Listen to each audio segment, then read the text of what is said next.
Pull up, reload, rewind, SELECTA. Man can't chat no shit in my sector. You can't run gums round here. What you mean like Skepta? I guess I saw the Not For The Radio interview, and they mentioned something about accents. Yeah.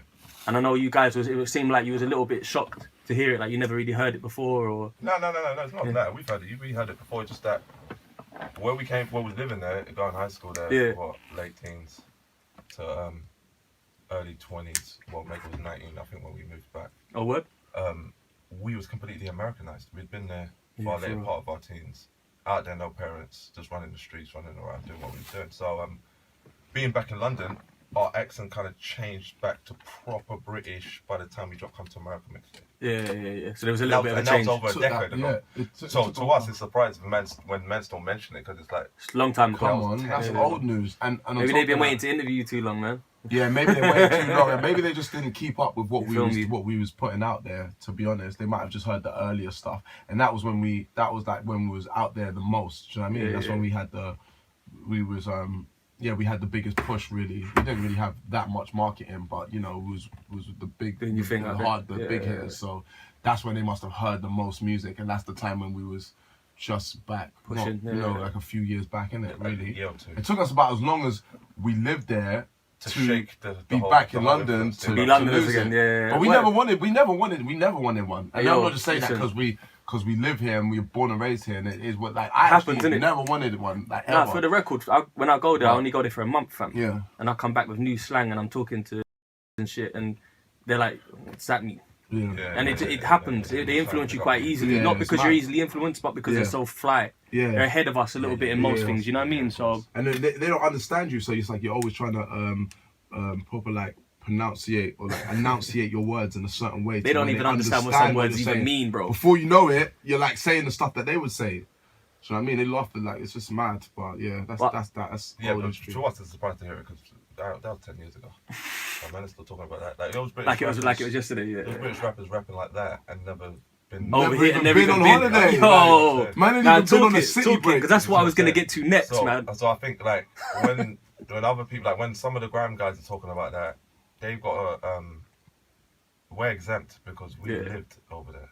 And you was out there for basketball, right? And then, like, put it this way, from I was 15 years old, I used to go to basketball camps every summer over there and all that. So from 15 years old, we had been to America every year till about 2008.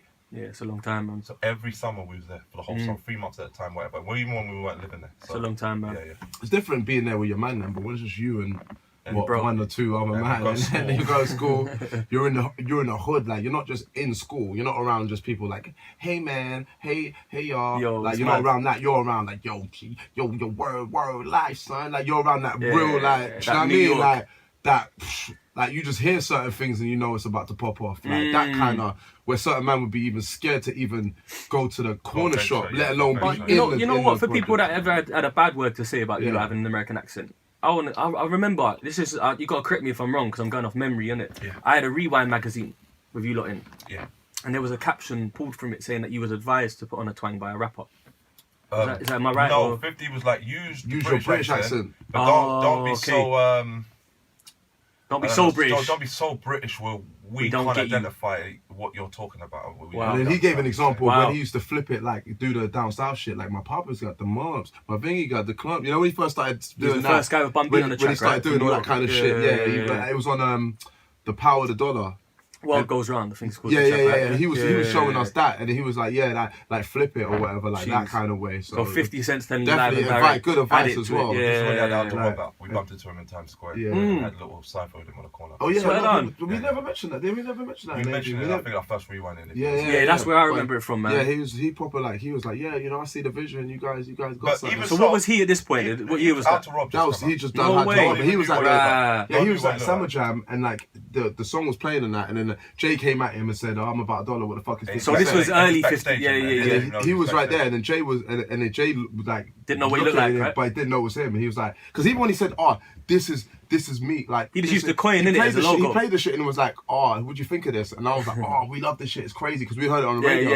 And he was like, yeah, that's me, and I was like, no, it's not you. And he said that, but then the crazy thing is, down the line, like now I've met people like recently or like a few years ago, months ago, and then I've been talking, and then our name comes up, and they go, oh, you know, them SAS brothers. And they didn't know it's you. And I'm like, that's me. And they're like, no. Yeah, that's me. That happens to me more often than not. So it made me think, oh, you know what?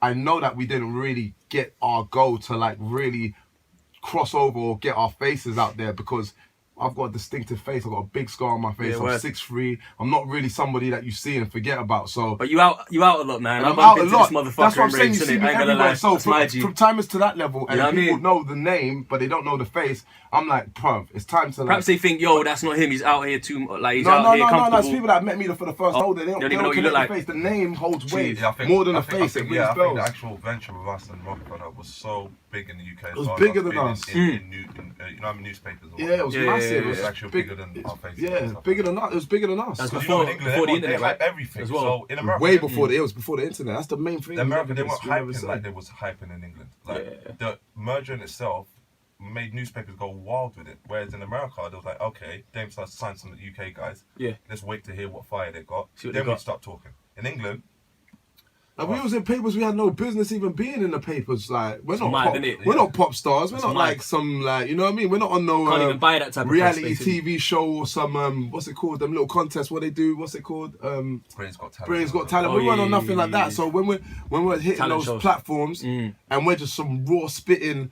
just young, like mad with it, ignorant with it. Like we was just like. We don't even care to be like, well, cool, we get support on radio. That's cool because our music's getting out there. And we did have the platform like the internet. So, of course, we wanted that. But if it was this day and age, we'd be the type of artist that's like, fuck the radio. Do you know what I mean? From that's the mindset we had. We was like, nah, we just do what we do. And like, whoever. Was you ever looking for the support from radio at any point? Like early on? No, we definitely was. Because those days, it was like how we'd look for the support from being on platforms like the internet, right? like being on sites and blogs and everything. It would just be like that. We needed the outlets to be heard, and that's actually what bust us. It was the radio. But it was tricky for us because we was ignorant on a different level. But I can imagine though, man. Like you're young, you're from London, but you're like you're actually starting to conquer the States, New York. Yeah. I know it's hard to say the States is big, but you actually think about it. You know, this is something that I think about when I think of especially you two, because originally. Before you, I don't think there was really anyone that went out to America, got accepted, embraced, and linked up with such big names. You know what I mean?